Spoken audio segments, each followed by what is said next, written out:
So dun sa kinain naman namin, super sarap. As in, busog na busog. Ito yata yung pinakamahal na lunch namin.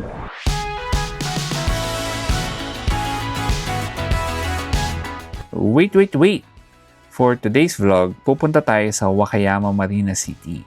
I-day-tour natin siya from Osaka. Pupunta tayo dito gamit ang JR Sanyo-san In-Area Pass. Kasi marami pa kaming ibang destinations sa trip na to. Pero covered din ng Wakayama ng JR West Kansai Wide Area Pass. Wide ha? The fastest way to get there is by taking the JR train to Kainan Station, then switch to bus 42, 117, or 121 to Marinaguchi stop.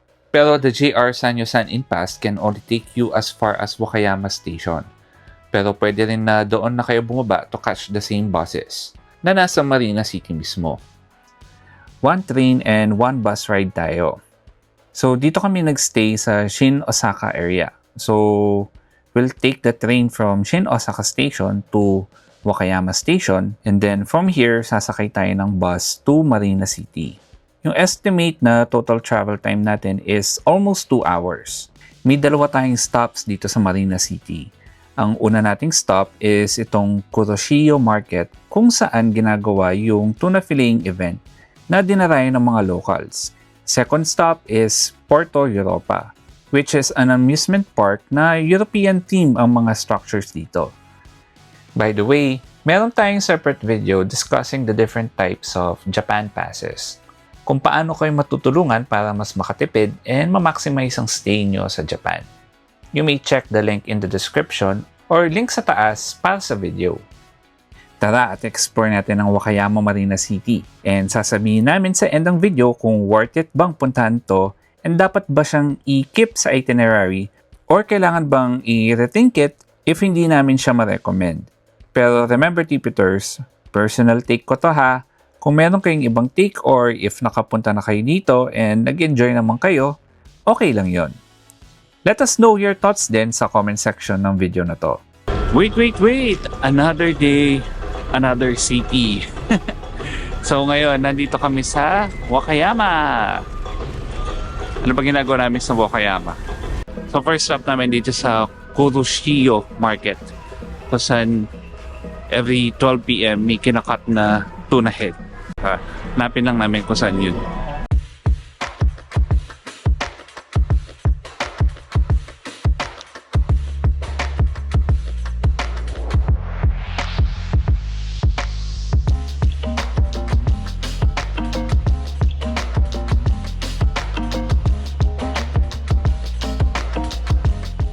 Aside sa show, isang malaking food court din ng market.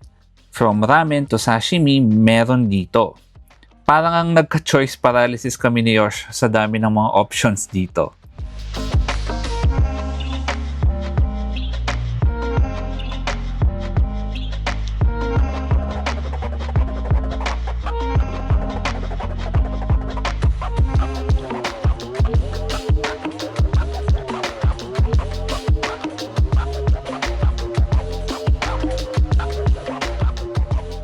So mali pala kami ng oras.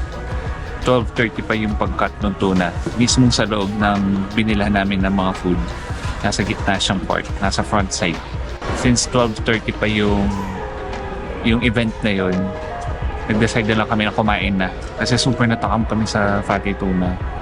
Favorite talaga namin yung sushi, sashimi, and lalo-lalo na yung tuna meat. As in.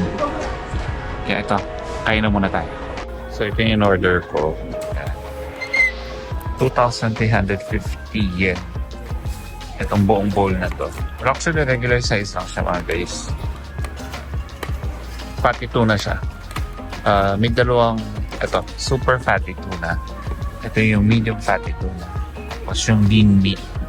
Tapos parang shredded na meat ng fatty tuna. Kasama rin tong toyo. Kikoman. Tsaka wasabi. Fatty tuna na sushi. And dalawang klaseng Wakayama ramen.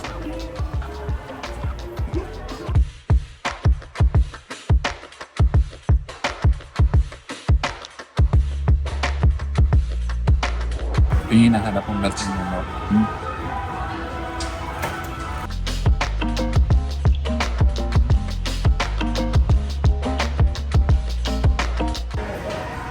Broth niya, maalat siya.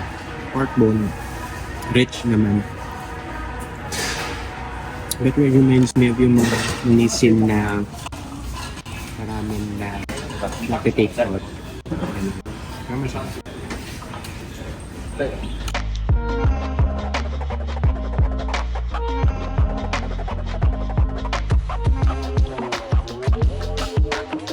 Kakaiyak.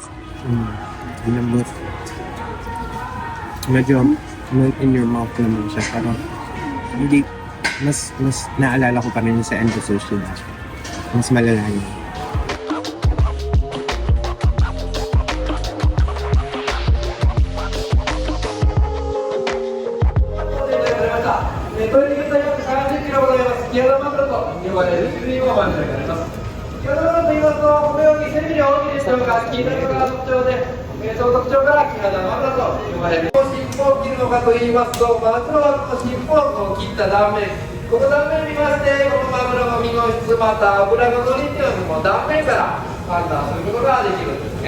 Dinarayan ng mga locals ang tuna filleting show dito sa Kuroshio Market.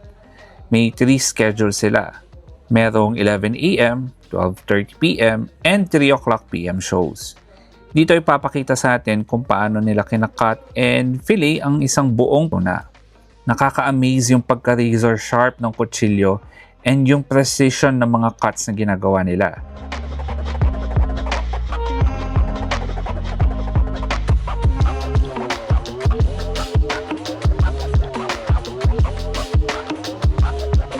Hindi lang pala siya pag-cut ng ulo ng tuna. Yung buong steps kung paano nila kinukuha yung meat. Yung meat na wala talagang sayang. As in kung meron mang konting-konti lang. Talas ang kutsilyo nyo, promise. Kita nyo naman sa video.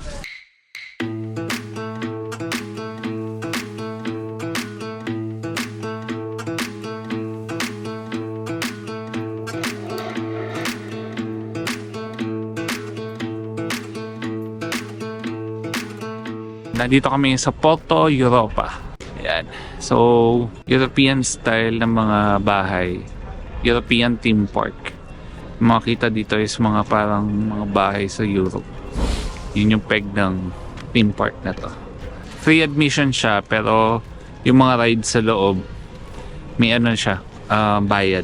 Ito yung rate ng mga park tickets.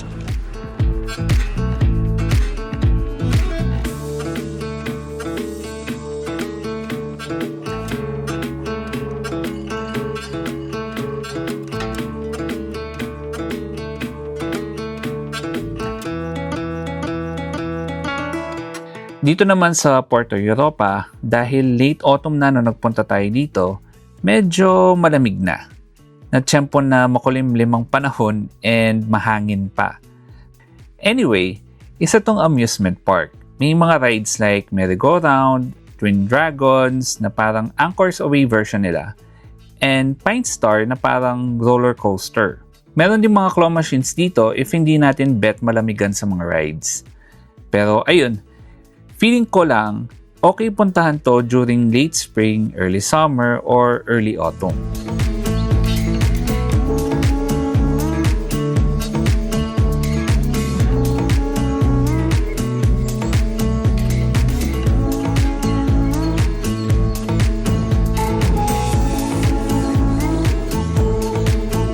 Yan.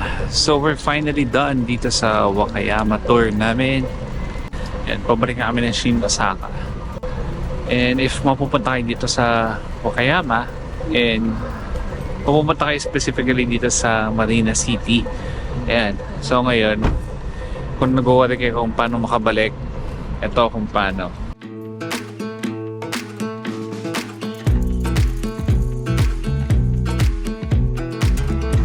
So, is Wakayama Marina City worth it?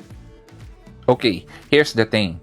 If you're visiting as part of a Greater Wakayama tour, or if it's along the way, kunyari, papunta kayo ng Kumano Kodo or Nachi Falls, I say it's worth a stop. Okay din to kung foodie ka and gusto mo talagang matry ng fresh seafood Wakayama style and see how a tuna is broken down. But to be honest, marami rin namang places sa Osaka na kasing sarap pero hindi kasing layo.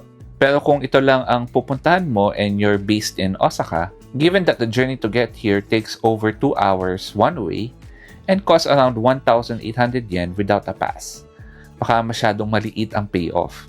Even yung Porto Europa, interesting naman. Pero hindi siya yung tipong sasadyain mo, especially kung nanggaling ka sa Universal Studios Japan. Baka ma-underwhelm ka. So yes, if you're on a Greater Wakayama tour and it's along the way, a stop here is worth it. But if sasadyain mo from Osaka, I'd probably rethink it. And that's it para sa ating Wakayama day trip vlog. Sa next video natin, pupuntahan natin ang one of the 3 great gardens of Japan. Kaya if ayaw mong mamiss yan, subscribe na to this channel kung hindi mo pa nagagawa and hit the bell icon beside it, then select all para notified ka kapag may new videos tayo. Kung sa FB ka naman nanonood, please like, share, and follow this page na rin. Also, if papunta ka ng Japan soon, don't forget to use our promo codes The Poor Traveler Klook when booking hotels with Klook, TPTKK10 naman if sa KKday ka magbubook ng tours and attractions, and worth it naman ang promo code namin when booking travel insurance with PGA Sompo. Kung meron kayong questions, comment lang kayo or follow and message us on Instagram, X, formerly Twitter, and TikTok. Just search at The Poor Traveler Single L.